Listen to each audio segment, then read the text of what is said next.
I have a couple questions in the queue. I just want to remind everyone that's watching to send your questions in the chat in case you want to ask anything tonight. So the next question is, what is your stance on the VRBs? So VRBs are interesting because I can absolutely see both sides of that. I received an email today asking me about that. Is a gentleman, so I live across the street from two vacation rentals, and they have them listed at I think 10 people per rental. And so he's saying I'm living across the street from 20 people at any given time. And so I totally understand that that's not necessarily desirable. When I think he said he lived here 20 years.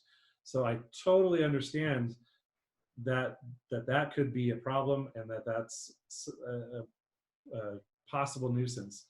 Now, the flip side to that is that the people that own that other property, they also have property rights. And if they're choosing to use it as an investment property, they have the right to do that.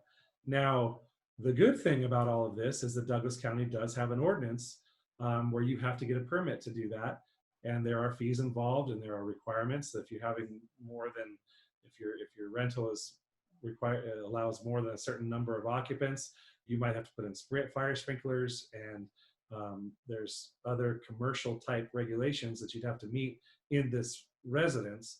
So that is a good thing. Plus, if the people are causing a problem, whoever's renting, if they're throwing a big rager or something like that, they are regulated by the sheriff's department. So that is one that you actually can call the sheriff if that's something like that's going on. Now, flip it back to the person that's lived there 20 years. Now he's forced to call the sheriff. So it is definitely a touchy thing, and I believe everybody has valid points.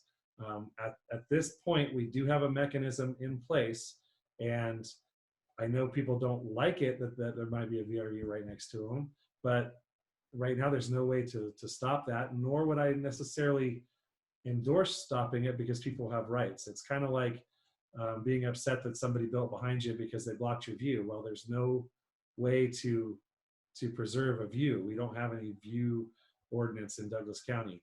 Now, if you don't like it, this is America. You can present and push forward and try to get those changed, which is what I would encourage anybody to do if they are being adversely affected, and let people know what those effects are so that we can address it and see what we can do to fix those problems. And it's going to come down to communication, and it's kind of the baseline of everything it seems like I've been pushing is we've got to be able to talk about it and find something that's going to work for everybody.